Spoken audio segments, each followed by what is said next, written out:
자, 이제 2교시 수업을 시작하겠습니다. 자, 우리가 1교시에서 종이, 그리고 악교, 그리고 악교를 풀어서 이제 악교 반수 하는 것까지 우리가 수업을 했었습니다. 자, 그러면 이제 2교시에는 이제 본을 뜨기 위해서 필요한 재료들을 먼저 소개를 하겠습니다. 우선은 첫 번째가 지금 여기 먹이 나오고 있죠. 먹을 제조하는 과정은 옆에 유튜브 주소가 있으니까 한번 들어가서 보시면 끓음으로 어떻게 만든다는 게 자세히 나와 있습니다. 네, 그걸 참고하시면 될 것 같고요. 실제로 저희는 이제 본을 뜰 때 이제 먹이 필요한데, 자, 이렇게 먹은 종류가 두 가지로 되어 있습니다. 자, 그래서 우리가 일반적으로 서예를 할 때 쓰는 유연먹, 뒤에 보시면 나와 있는 거기에도 보시면 피마자나 아주까리 이런 걸 태워서 그 기름을 태웁니다. 그래서 그 기름을 태워서 생긴 그름을 가지고 모아서 이렇게 먹을 만드는데 주로 서예용으로 많이 쓰고 있고요. 본을 떠도 됩니다. 컬러가 조금 갈색빛이 돈다는 게 특징이고요. 자, 그 다음에 요거는 청묵입니다. 우리나라에는 지금 청주 음성에 송년묵을 만드시는 분이 계시는데 너무 대중화되지 않아서요. 제가 이건 일본에 갔을 때 하나 사왔는데 고메원이라고 하는 곳이 아마 이런 청묵을 만드는 아주 유명한 곳인 것 같아요. 그래서 거기서 사온 청묵을 가지고 저희가 씁니다. 자, 그래서 이렇게 조그마한 통에 있는데도 이게 굉장히 고가이거든요. 그래서 이걸 갈아서 본을 뜰 때 씁니다. 그럼 이제 이거를 갈기 위한 벼루. 벼루는 사실 저희 같은 그림을 그리시는 분들한테는 벼루가 그렇게 크게 중요하진 않아요. 그래도 되도록이면 먹을 갈아서 먹의 농도를 보시고 그 농도에 따라서 우리가 본을 그릴 때 진하게 그려야 될 부분, 연하게 그려야 될 부분들이 나와야 되니까요. 자, 그런 부분들은 이렇게 벼루를 이용하시면 됩니다. 자, 여기도 지금 보시면은 어떻게 갈아야 된다가 나오고, 제가 요 밑에다가 유튜브 주소를 하나 링크를 걸어놨어요. 그래서 여기에 들어가 보시면 벼루에 대한 내용들이 나와 있습니다.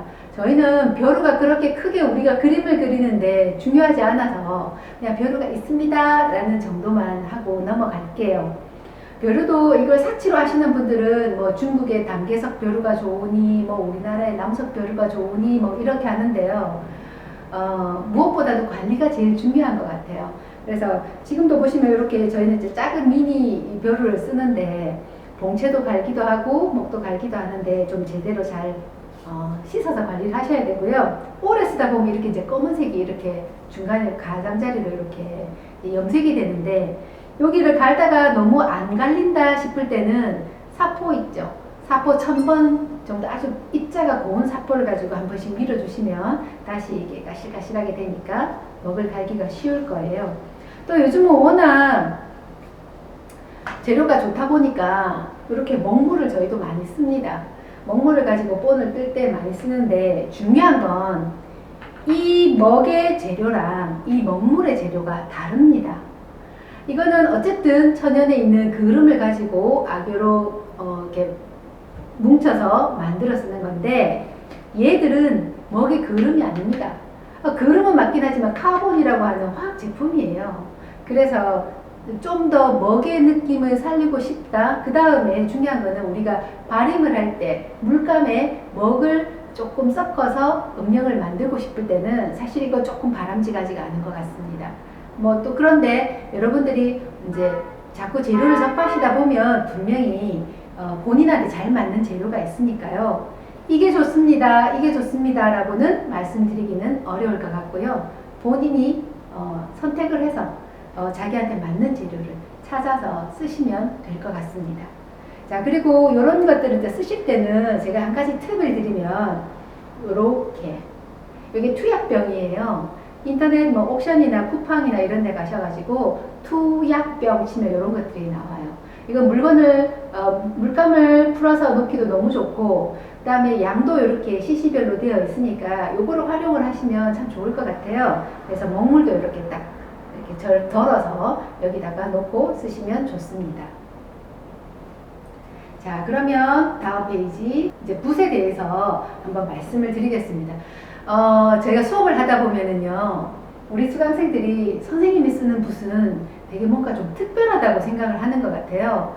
그런데 붓은 고가라고 해서 다 좋고 저가라서 다 나쁜 것 같지는 않고요. 본인에게 맞는 붓을 선택을 하시는 게 제일 좋을 것 같습니다. 예, 그래서 우리는 주로 이렇게 붓글씨를 쓰는 그런 필붓이 아니기 때문에 이렇게 면을 칠하는 면상필이라고 하는 종류를 씁니다. 그래서 제가 쓰는 실제 붓을 한번 보여드릴게요. 실제 붓을 보시면, 자, 요즘은 워낙 이렇게 다양한 재질이 많아서요. 옛날에 붓발을 썼는데 요즘은 이렇게 붓을 넣어놓는 케이스들이 있어요. 자, 여기 보시면 선붓이라고 해서 꼭 이렇게 조금 가는 선을 쓸 수 있는 이런 붓들이 이렇게 있습니다. 그래서 이런 것들은 이제 선묘를 하는데 쓰는 붓입니다. 그래서 이 선묘의 붓은 탄력성이 조금 좋아야 되고요. 이 붓 끝이 항상 가늘게 유지가 돼야 된다는 게 좋은 것 같고요. 자, 그 다음에 두 번째 채색 붓. 채색 붓이 있는데 이거는 이렇게 단봉으로 쓰실 수도 있고요. 또는 장봉으로 쓰실 수도 있고요. 제가 예전에 쓰던 것들은 보시면 이렇게 털붓이 굉장히 이렇게 길게 나와 있는데 이것도 안에 들어가 있는 소재에 따라서 붓이 가지고 있는 탄력성이 조금 많이 틀려요. 그래서 어떤 붓을 쓰시느냐가 중요한 게 아니라 이렇게 긴 붓을, 저는 이렇게 긴 붓을 좋아해요. 이 긴 붓을 가지고 이렇게 색칠을 하다 보면 붓이 길다 보면은 조금 탄력이 있거든요. 그래서 이렇게 저는 이렇게 장봉으로 되어 있는 붓을 많이 면상필로 쓰는데 이렇게 또 단봉이라고 해서 아주 작은 붓도 많이 써집니다.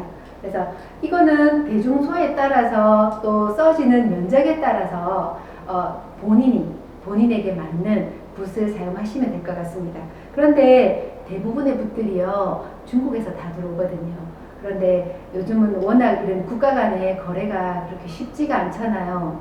그래서 자기한테 맞는 붓이라고 생각되면 틈틈이 그 붓을 조금 사 두셔야 돼요. 왜냐하면 지금 이렇게 선붓 같은 경우에는 저희가 아주 즐겨 쓰는 붓인데 이게 이제는 안 나와요. 수입이 안 된다고 하더라고요. 그래서 이제 이거 대체할 수 있는 붓을 찾아야 되겠지만, 그래서 본인에게 맞는 붓이라고 생각이 되시면 그거를 조금 사서 조금 준비를 해 두시는 게 제일 좋을 것 같습니다. 그 다음에 저는 사실 처음 미나를 배울 때는 이 발인붓이라는 걸 쓰지를 않았거든요. 근데 요즘은 아예 이렇게 발인붓이라고 해서 붓이 이렇게 들어와 있습니다. 종류는 뭐 이렇게 또 예전에 제가 썼던 발인붓 이렇게 종류가 이렇게 이제 나눠져 있습니다. 나눠져 있는데 아무래도 미나는 우리가 그라데이션이라고 하죠. 그래서 경계 부분을 아주 흐리게 만들어서 아주 자연스럽게 만들어주는 걸 우리가 발임이라고 하는데 그거를 아주 용이하게 해주는 붓이에요.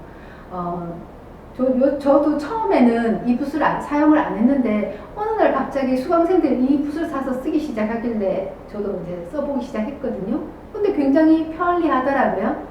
그래서 뭐 그 다음부터는 요거를 쓰기 시작하는데 이 붓은 어떻게든 관리도 잘 하셔야 되고요. 붓은 되도록이면 이렇게 씻어서 이렇게 끝을 모아서 관리를 하시는 게 좋고 통풍이 잘 돼야 되고 처음 붓들은 보통 이렇게 마개가 있어요.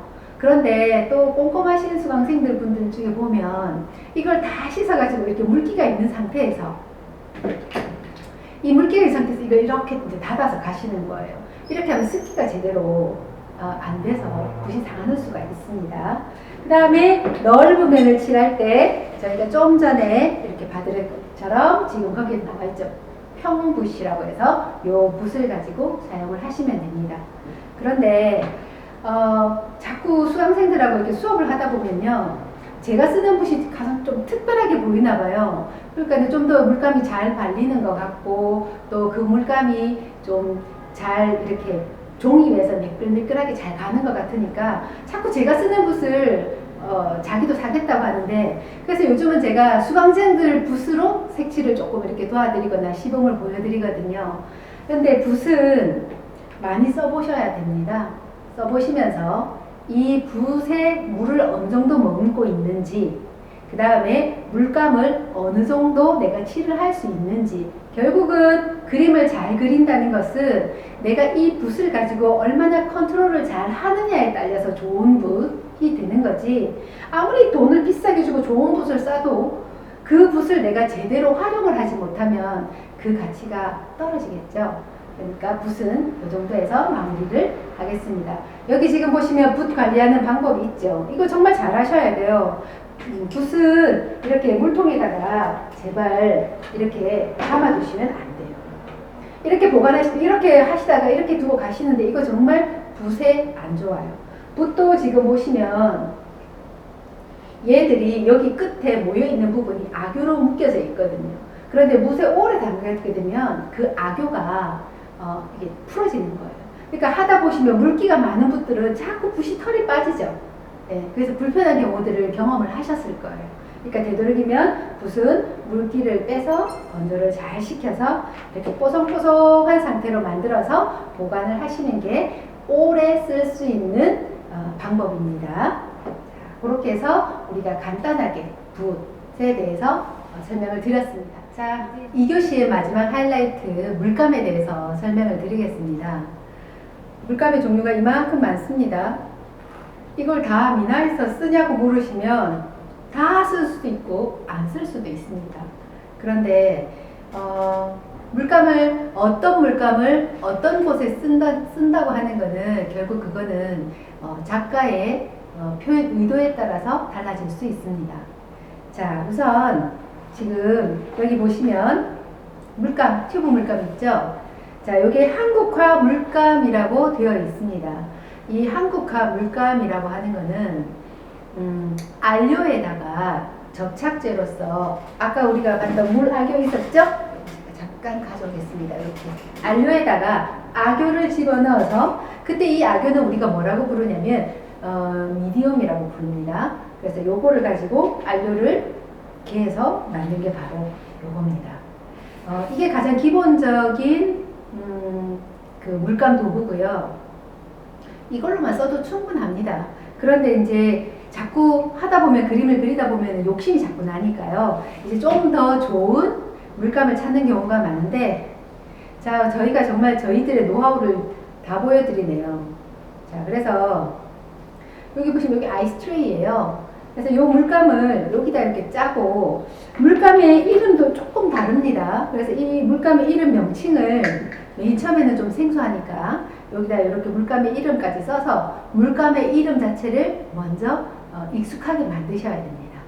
그래서 이렇게 짜서, 그럼 이건 정말 들고 다니기도 너무 좋아요.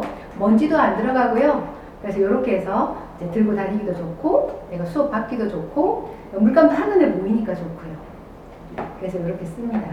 근데 이 물감이랑 그러면 다른 물감이랑 어떤 차이가 있을까요? 라고 물으면 안료의 입자의 문제라고 생각하시면 돼요. 그래서 그 안료의 입자에 따라서 덜 선명하고 더 선명할 수도 있고, 덜 맑을 수도 있고, 더 맑게 보일 수도 있고, 더 연하게 보일 수도 있고, 더 진하게 보일 수도 있는 겁니다. 그래서 그런 거를 이제 여러분들이 어떻게 이제 그 소재로 활용할 수 있느냐가 중요하고, 그 다음에 또 중요한 거는, 그러면 이 소재와 여기 있는 이 소재를 섞어서 사용해도 되나요? 라고 많이들 물어보시거든요. 얼마든지 가능합니다. 그런데 이제 그 제가 매번 말씀을 드리지만 이게 무슨 수학 공식이나 법칙이 아니기 때문에 반드시 이것만 써, 반드시 뭐 이것만 써 라고 말을 할 수가 없습니다. 내가 이 물감의 재료들을 얼마나 잘 컨트롤해서 잘 표현할 수 있느냐가 제일 중요하거든요. 그러니까 이 물감 쓰고 또 여기다 다른 물감을 섞어서 쓰는 것도 충분히 가능합니다. 하지만 잘 모르고 이런 물감을 섞다가 보면 물감이 안 섞여지는 부분들이 반드시 있거든요. 그런 부분에 대해서 충분한 지식을 습득하시고 이런 부분들을 활용하시면 좋을 것 같습니다. 자, 그래서 물감 튜브에 대해서 이렇게 설명을 드렸습니다. 이건 가장 기본적인 재료고요. 자, 그러면 거기 지금 보시면 석체, 수간분체, 공체, 안체 이렇게 지금 뒤에 화면에 나와 있죠. 자, 석체는 이렇습니다. 석체는 사실 민화에서 잘 쓰지 않고요. 석체는 불화의 많이 쓰거나 아니면 채색화에 많이 쓰고요. 사실 우리가 석채까지 처음부터 쓰기는 굉장히 이 재료 자체가 난이도가 높은 재료이기 때문에 쓰기가 쉽지 않습니다. 예를 들어서 왜 난이도가 어렵다고 하냐면 이렇게 보시면 이게 석채입니다. 요만큼씩 이렇게 팔거든요. 이것도 굉장히 가격이 비싸서 근데 보시면 같은 색깔인데 요거 두 개가 또 확연하게 보이시겠죠? 하나는 진하고 하나는 연합니다. 그러면 진한 것과 연한 것은 사실은 같은 색이에요. 같은 색인데 입자의 크기에 따라서 진하게 보이거나 연하게 보일 수 있는 거예요. 그래서 본인이 작품에 의도한 대로 내가 이거를 그림을 그리고 싶다면 이 진하고 연하고를 내가 여기 악교와 같이 잘 섞어서 그 위에다가 채색을 하셔야 되는데 아무래도 이런 거를 활용하시려면 채색이 좀 더 두껍게 제가 아까 1교시에서 말씀드렸죠. 진채화 정도가 됐을 때 이런 물감들을 쓰시면 훨씬 효과가 좋습니다. 그런데 처음부터 이 재료를 쓰기는 굉장히 힘들어요. 그래서 초보자들한테는 사실 이 재료를 권하지는 않습니다. 그러니까 이런 게 있다라는 거는 보시고 그래서 요거는 입자에 따라서 가격도 달라지고요. 또 입자에 따라서 악교를 섞어 쓰는 방법도 굉장히 달라집니다. 그래서 이런 방법은 나중에 정말 여러분들이 작가가 되셨을 때 한번 하나하나씩 사서 활용을 해 보시는 것도 좋을 것 같습니다. 자, 그러면 이제 석채는 이렇다는 거. 자, 그 다음에 두 번째 수간 분체라 그래서 가루 물감입니다. 그래서 이렇게 가루 물감. 제가 요거 어디 다른 데서 쓰는 스티로폴인데 이렇게 한눈에 보이기 좋으라고 이렇게 제가 이렇게 포지에다가 이렇게 딱 꼽아서 제가 이제 놔두고 씁니다. 이렇게 쓰는데 지금 보시면 한자로 다 돼 있고요. 요거는 예전에는 사실은 이 가루를 흙에다가 염료를 섞어서 이런 색깔을 만들었는데 요즘은 이게 전부 다 합성입니다. 그 합성이 꼭 나쁜 건 아니고요. 오히려 이렇게 다양한 색깔을 만들어낼 수 있으니까 오히려 조금 더 미나를 현대적으로나 조금 추상적으로도 그릴 수 있을 때 아주 효과적인 재료인 것 같습니다. 자, 그러면 이거는 어떻게 쓰냐면 자, 요거를 쓰는 방법은 이제 많은 사람들이 이제 처음에 이거를 이 튜브 물감을 쓰다가 이런 물감을 굉장히 쓰고 싶어 하시거든요. 여기에 들어가는 안료와 여기에 들어가는 안료가 사실은 같습니다. 그런데 이제 이거를 내가 어떻게 활용하냐에 따라서 입자는 완전히 그림이 아주 선명한 그림, 이건 조금 덜 선명한 그림, 그렇게 차이가 나는데 이거는 물 조절하는 게 쉽지 않습니다. 아까 2교시에서 제가 말씀드렸죠. 붓을, 제 붓이 굉장히 좋아 보이는 것처럼 느껴지는 이유는 내가 물감의 농도, 물의 농도, 그래서 그걸 얼마나 내가 붓의 컨트롤을 잘 하느냐거든요. 그래서 요거는 가루를 보통은 요 상태로 쓰질 않습니다. 요 상태로 쓰질 않고 얘들을 쓰는 방법은 유발이 있습니다. 그래서 요 유발에다가 지금 여기 녹색이 이제 갈려져 있었죠. 그래서 요 유발에다가 얘들을 이렇게 쓸 만큼 해서 얘들을 이렇게 갈아야 됩니다. 네.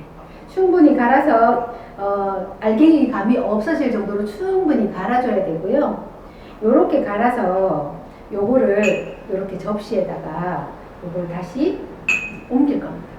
근데 사실은 색깔이 이런 색깔이 있으면 이런 색깔을 저희가 쓰다가 보면 사실 이 색깔에다가 다른 색깔을 갈기가 좀 애매할 때가 굉장히 많아요. 그래서 조금 편법이라고 하면 저희가 이 유발을 저는 잘 쓰질 않아요. 정말 옛날에 저희가 흙에서 천연염료로 분체를 갈았을 때는 사실은 이 유발이 필요할 수도 있지만 요즘은 합성 재료다 보니까 굳이 알기가 그렇게 딱딱하지도 않고 그래서 이렇게 나이프를 가지고 이런 접시에서 그냥 이렇게 갈아도 충분히 잘 갈립니다. 자, 그럼 충분히 이렇게 잘 다듬어서 알갱이가 느껴지지 않을 만큼 얘들을 으깨야 되거든요. 그럼 자, 이렇게 으깼습니다. 그러면 이렇게 으깬 거에다가 이제 물을 집어넣어야 되는데 이 안료가 합성이다 보니까요. 이 안료의 특성상 물에 잘 녹는 안료도 있고 또 어떤 안료는 물에 잘 녹지 않는 안료도 있습니다. 주로 어떤 계열이 물에 잘 녹지 않냐면요. 요런 감, 요런 보라색, 요런 부분이랑 또 녹색도 그렇게 물에 잘 녹는 것 같지는 않습니다. 요런 녹청이나 또 그 다음에 요렇게 성광주,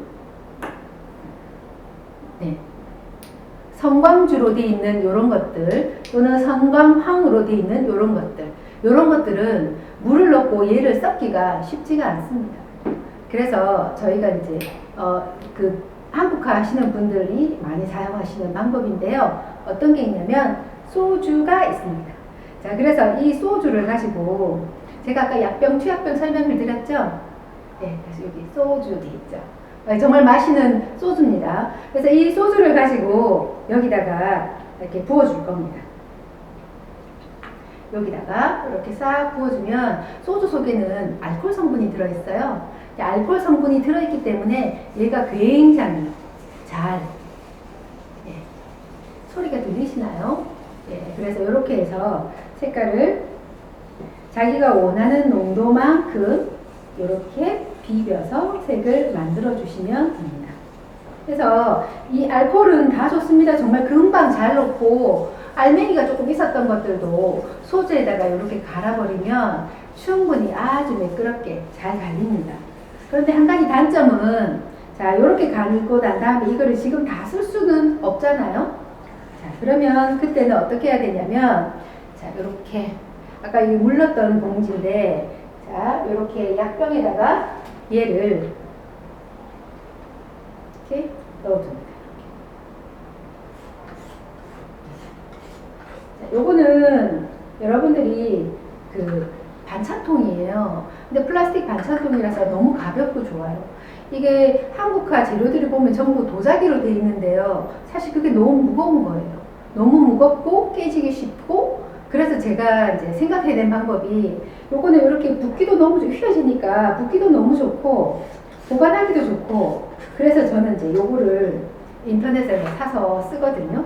자, 그래서 내가 쓰고 싶은 만큼 이렇게 만들어 두시면 됩니다. 자, 그러면 여기다가 반드시 밖에다가 이렇게 밖에다가 글자를 다 써놓는 거예요. 그 작은 면에다 쓰려고 하니까 글자를 다 쓸 수가 없어서요. 여기 지금 수감분체 유리병에 보시면 청록이라고 되어 있고 그 옆에 숫자가 나와 있거든요. 이게 이 색을 뜻하는 숫자인 것 같아요. 그래서 이 숫자를 여기다가 써주는 거죠. 네, 이렇게 해서 주면 나중에 지금은 다 기억이 나지만 나중에 기억이 안 나는 때가 더 많습니다. 그래서 이렇게 해서 여기다가 표시를 딱 해주면 되는데 자, 여기 소주가 들어가 있어요. 근데 이 소주가 이게 아무래도 휘발성이 있는 알코올이 들어가 있기 때문에 요거를 쓰실 만큼만 이렇게 만들어서 쓰시고 다 쓰시고 나면 얘는 그냥 버리세요. 예, 그래서 이제 여기다가 쓰는데 여기다가 마찬가지로 저희가 이런 물아교도 그냥 이렇게 덜다 보면 많이 쏟을 수도 있으니까요. 좋은 점이 이렇게 투약병에다가 이렇게 알코올도 부어서 여기다가 내가 필요한 양만큼을 이렇게 붓고 나시면 여기에 내가 필요한 만큼의 물아교를 여기에다가 타셔서 충분히 얘를 잘 저어서 아교를 녹여서 이 상태를 물감을 색칠을 하는 겁니다. 그러면 이때 아교 양은 얼마나 해야 되나요? 이 참 어려운 질문인데요. 보통은 저는 이 투약병을 쓰는 이유가 그래서 쓰는 건데요. 초보자들이 좀 감을 잡기 좋게 하기 위해서 요거는 투약병은 방울방울 떨어지거든요. 그래서 요거 2방울이면 물아교도 2방울. 그래서 1대1 정도를 섞어서 쓰시면 충분히 이렇게 색이 나와집니다. 그럼 이걸 가지고 여기 다른 색을 섞을 수도 있고 그 다음에 여기서 아직 설명을 안 드린 부분이 있습니다. 호분 설명을 제가 아직 안 드렸는데 호분의 물감을 여기다 타서 색을 새롭게 만드셔도 됩니다. 자, 이렇게 해서 쓰시면 되는데 이렇게 만들어진 물감은 이렇게 물감에서 짜서 만든 물감과는 농도가 굉장히 다릅니다. 바르는 발림감도 굉장히 다릅니다. 그래서 그런 부분은 본인이 이거는 계속 지속적으로 물감을 만들고 물을 칠하고 붓을 해서 색칠을 해가면서 그 발라지는 감을 본인이 익히시는 게 제일 중요합니다. 그래서 이렇게 만드시는 것도 지금 수강생들 분들 이렇게 입문하시는 분들은 대부분 이제 이렇게 물감을 해서 쓰시지만 어느 정도 입문해서 끝나시고 이제 정말 작품을 시작하시는 분들은 제일 많이 사용하는 게 요 수간 분체거든요. 그럼 이걸 하실 때 아직은 잘 모르기 때문에 이제 지도 선생님이 이런 부분을 다 만들어 주시는데 만드시는 거를 잘 보시고 되도록이면 자기가 만들어 보셔야 됩니다. 자기가 만들어서 요렇게 해서 요거를 어떻게 발리는지를 충분히 보셔야 만들어 보셔야 계속 자기 작품을 하실 수가 있습니다. 자, 그러면 요렇게 이제 분체를 만들고요. 그래서 요렇게 투약병. 그래서 이렇게 지금 보시면 저는 항상 작품을 시작할 때 여기 보시면 이렇게 내가 원하는 물감들을 다 이렇게 만들어서 앞에 글자도 다 써져 있거든요. 그래서 이렇게 만들어서 요걸 갖다 놓고 이제 그림을 그립니다. 그림을 그릴 때마다 이 물감을 계속 쓰기는 시간이 너무 많이 걸리거든요. 그래서 처음 이제 그림을 시작할 때 내가 이 그림에 필요한 색깔들을 머리에서 구상을 해서 그래서 그런 것들을 색을 이렇게 만들어서 딱 준비를 해두시면 시간도 굉장히 단축할 수 있고 그 다음에 물감을 내가 필요한 만큼을 만들어 두시면 중간중간 색깔이 변하는 법이 없거든요. 그래서 이렇게 활용하시면 참 좋습니다. 자, 그런데 이제 제가 아까도 말씀드렸지만 이 물감은 되게 선명합니다. 그래서 쨍한 느낌을 줄 수 있거든요. 그런데 이제 그 사람들마다 취향이 다 다르니까요. 물감이 난 너무 쨍하고 선명하게 싫어요. 좀 더 파스텔 톤을 내고 싶어요. 하시는 분들은 이 물감에다가 호분을 섞어서 파스텔 톤을 낼 수도 있지만 아예 느낌 자체를 그냥 좀 더 나는 부드럽게 가고 싶어요 했을 경우에는 짜잔! 자, 여기 보시면 이게 바로 봉채입니다. 여기 이렇게 보시면 여기 안에 봉채를 제가 넣어두는 통인데 봉채라고 하는 거는 이렇게 막대기 모양으로 생겼다고 해서 이걸 우리가 봉채라고 하거든요. 요거는 먹처럼 천연 알로를 추출을 해서 그걸 아귀에다가 굳혀 놓은 거예요. 자, 그러면 여기서 저희가 간단하게 제가 이제 여러분들이 서화사 가시면 또 신기한 재료 중에 하나가 뭐냐면 바로 채먹이라는 하나가 있습니다. 그래서 이 채먹 가격은 그렇게 비싸진 않지만 이런 채먹이 이런 스타일도 있고 또 여기도 제가 좋아하는 컬러들은 이렇게 채먹을 이렇게 사서 씁니다. 본 뜰 때 되게 좋아요. 여러분들 지금은 입문하는 과정이시니까 먹을 가지고 본을 뜨시지만 또 때에 따라서는 바탕색이 아주 진한 색일 경우에는 이런 채먹을 가지고 본을 뜨셔도 되고요. 그런 용도로 이런 채먹이 있다라는 것 정도는 알아두시면 됩니다. 그런데 이게 아무래도 먹 종류다 보니까 먹은 우리가 앞서서 말씀드렸다시피 그름으로 되어 있잖아요. 재잖아요. 그래서 약간 탁한 느낌? 그런 느낌은 반드시 이 안에 들어 있습니다. 그거를 참고로 하셔야 합니다. 자, 그 다음에 우리가 바탕칠을 할 때 이 봉채를 굉장히 많이 사용하거든요. 그래서 바탕칠 할 때 많이 쓰는 색깔이 이런 연지색, 또 이런 황토색. 자, 그 다음에 또 여기 지금 나와 있는데 본납하는 쪽빛 색깔, 이런 색깔도 많이 쓰고요. 자, 이건 사실은 손으로 만지면 안 된다고 하던데 등황이라고 하는 요게 있습니다. 그래서 이런 것들을 저희가 색을 가는데 그냥 일반 플라스틱 접시, 제가 좀 전에 썼던 이 접시에다가 걔를 갈아 써도 되지만 요거는 또 얘를 전용으로 갈 수 있는 그런 것들이 있습니다. 그래서 요런 데다가 요런 여기 봉채를 가는 접시가 있어요. 목보다는 훨씬 더 조금 거친 느낌이지만 여기다가 요거를 갈았으면 되게 잘 갈립니다. 그래서 요걸 이제 갈아서 이제 액을 만드는데 이거는 그러니까는 발색의 문제예요. 이거랑 봤을 때 요 붕채하고 봤을 때 이 두 가지 느낌이 어떻게 다른가요? 물론 여러분들이 실제로 한번 써보시면 아마 충분히 바로 그 느낌을 아실 겁니다. 자, 좀 전에 제가 말씀드렸던 봉채와 봉채를 가는 접시 이렇게 있는데 그럼 저희가 분채를 갈아놨던 녹청 색깔이 있거든요.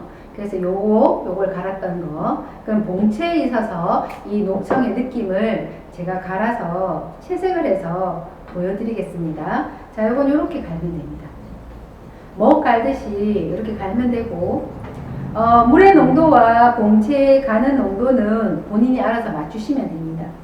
자, 그렇게 해서 이렇게 직접 갈아서 눈으로 보시면 같은 녹청색이지만 녹청색이 가지고 있는 감도가 다르다라는 것을 분명히 느끼실 수 있습니다. 자, 그래서 요거를 제가 실제로 한번 채색을 해서 여러분들이 화면상으로 이 두 가지 안료에 대해서 얼마만큼 감이 다른지를 제가 보여드리겠습니다. 자, 이건 여기에다가 좀 놔두고요.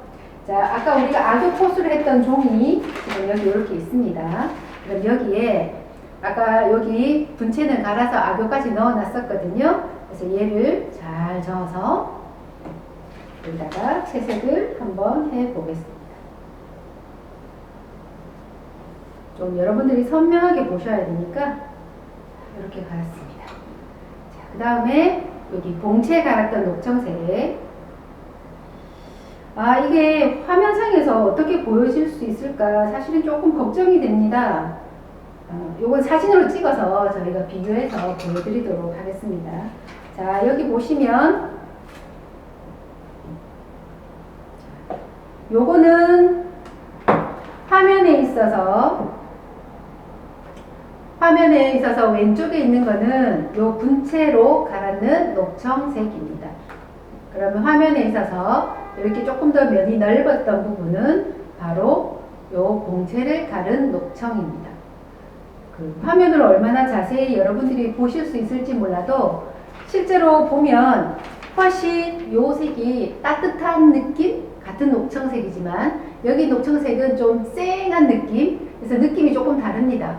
그래서 이렇게 다른 거를 내가 그러면 어떻게 써야 되느냐? 내가 좀 더 선명하고 강렬한 이미지를 주고 싶다 할 때는 이런 색의 계열을 쓰셔야 되겠죠. 그런데 나는 조금 푸근하고 따뜻한 그런 색을, 그런 느낌을 그림을 그리고 싶어요 했을 때는 이런 봉채를 위주로 그림을 그리시면 그림의 느낌이 확연히 다르다라는 것을 느끼실 수 있습니다. 자, 그러면 우리가 한 가지 더 떠서 그러면 물감의 녹청색은 어떤 느낌인지 한번 비교를 한번 해보겠습니다. 자, 물감 튜브에 있는 녹청색을 여기다가 한번 보겠습니다. 거의 비슷한 농도를 제가 바르는데 느낌은 자, 여기 맨 마지막에 있는 여기 바로 물감 튜브에 있는 녹청색입니다. 같은 녹청이라는 느낌이 화면상에서도 좀 다르게 느껴질까요? 요거는 제가 사진을 찍어서 화면에 한번 보여드리도록 그렇게 하겠습니다. 느낌은 확연히 다릅니다. 입자가 다르다라는 것도 눈으로 확인하실 수 있습니다. 자, 그러면 이제 여기 슬라이드에 보시면 마지막에 안채라는 것이 있거든요. 그래서 이 안채에 대해서 제가 설명을 드리고 나면 이제 거의 2교시 수업은 마칠 수 있을 것 같습니다. 자, 요 안채는 사실 민화를 위해서 태어난 물감은 아니고요. 조금 들고 다니기 쉽게. 자, 그래서 지금 여기 보시면 여기 안채도 녹청색이 있네요. 잘 됐습니다. 녹청색을 한번 아까 거기다 발라보겠습니다. 여기 들어있는 요 안채는 접시 안자를 써서 이렇게 접시에 물감이 들어있다고 하는데 양은 그렇게 많지 않아요. 그리고 특히 문이나 하시는 분들이 이 안채를 많이 쓰시거든요. 그런데 요 안채는 그냥 휴대하기가 조금 편하고 입자가 물감 튜브 물감보다는 훨씬 조금 더 선명한 느낌? 그래서 요 안채를 또 쓰시는 분들은 간혹 포인트를 살려주는 부분에 이런 것들을 쓰더라고요. 자, 그러면 우리가 물감에 있는 안채와 실제로 어떤 느낌이 있는지 한번 제가 보여드리겠습니다. 이렇게 해서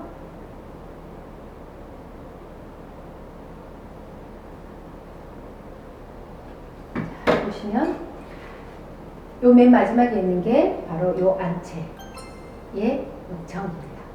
어떠세요? 느낌이 조금씩 다 다르나요? 이게 조금 시간이 지나서 마르고 나면 훨씬 더 선명하게 보여질 것 같습니다. 자, 그래서 요거는 뭐 개인적으로 사셔도 되고 뭐 안 사셔도 되고 꼭 이게 있어야 되거나 그렇지는 않습니다. 그런데 요즘은 워낙 민화가 다양해지고 또는 이런 재료나 표현하는 방법들이 굉장히 많아져서 이 많은 재료를 가지고 내가 어떻게 작품을 표현해낼 것인가가 사실은 작가들한테 남겨져 있는 숙제라고 생각합니다. 자, 그래서 여기까지 하면 우리가 대략적인 민화의 재료에 대해서는 이제 끝이 났습니다. 이렇게 1교시, 2교시 수업을 이렇게 진행을 하면서 혹시 조금 더 궁금한 점이 있거나 또는 좀 더 다른 연구가 필요하다고 생각되시는 분들은 우리 각자 지도 선생님한테 전달하셔도 되고, 아니면 이제 아마 자막이 나갑니다. 저희 협회 그 전화번호가 있으니까 그 전화번호가 제 휴대폰으로 다 연결이 돼 있거든요. 그래서 궁금한 점 있으시면 질문을 하셔도 됩니다. 자, 그러면 이렇게 우리가 민화에 관련된 재료를 1교시, 2교시 이렇게 진행을 해서 이제 마치려고 합니다. 재료를 비싸고 좋은 재료가 결코 좋은 작품이 나오는 게 아니라고 생각합니다. 그러면 내가 좋은 작품을 하고 싶으면 어떻게 해야 될까요? 우선 본인이 그리고자 하는 그림에 대해서 충분한 파악이 있어야 됩니다. 내가 어떤 그림을 그리고 싶다라는 이미지를 머릿속에서 자꾸 떠올리는 훈련을 하셔야 합니다. 그 다음 두 번째는 그걸 통해서 나무, 느낌, 질감 또는 새가 가지고 있는 질감, 꽃이 가지고 있는 질감에 대한 관찰이 필요합니다. 그래서 그 관찰을 통해서 그 물체가 가지고 있는 원래의 성질, 원래의 질감, 원래의 형태에 대해서 내가 눈으로 확인하고 익히는 것이 제일 중요한 것 같고요.